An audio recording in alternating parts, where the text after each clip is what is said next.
किसी गांव में एक साधु रहा करता था। वह जब भी नाचता था तभी बारिश होती थी।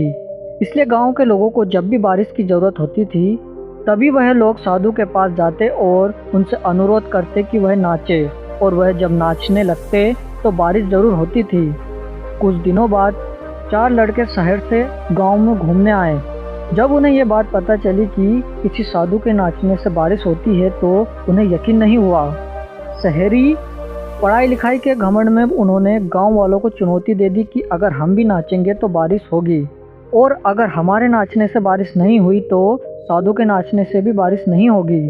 अगले दिन सुबह सुबह गांव वाले उन चारों लड़कों को लेकर साधु की कुटिया के पास पहुंचे।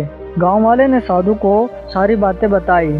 फिर उन लड़कों ने नाचना शुरू किया। पहले लड़के ने नाचना शुरू किया, आधा घंटा बीत गया। फिर पहला लड़का थककर बैठ गया पर बादल नहीं दिखे।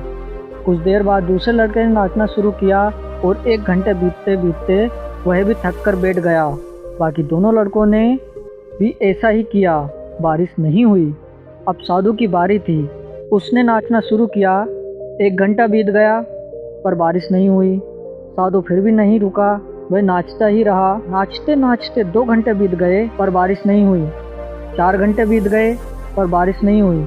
लेकिन साधु तो रुकने का नाम ही नहीं ले रहा था। धीरे धीरे शाम ढलने लगी कि तभी बादलों की गड़गड़ाहट सुनाई दी और थोड़ी देर बाद जोरों से बारिश होने लगी। यह देखकर चारों लड़के दंग रह गए और तुरंत साधु से क्षमा मांगी।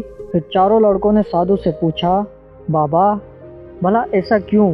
हमारे नाचने से बारिश नहीं हुई और आपके नाचने से बारिश हुई। साधु ने उत्तर दिया, जब मैं नाचता हूँ तो 2 बातों का ध्यान रखता हूँ। पहली बात तो मैं सोचता हूँ कि अगर मैं नाचूंगा तो बारिश को होना ही पड़ेगा, और दूसरी यह कि मैं तब तक नाचूंगा जब तक कि बारिश ना हो जाए। सफलता पाने वाले में भी यही गुण विद्यमान होता है। वह जिस काम को भी करते हैं उसमें उन्हें सफल होने का पूरा भरोसा होता है, और वह तब तक उस काम को करते हैं जब तक कि उसमें सफल ना हो जाए। इसलिए अगर हमें सफलता हासिल करनी है तो इस साधु की तरह अपने लक्ष्य को प्राप्त करना हो।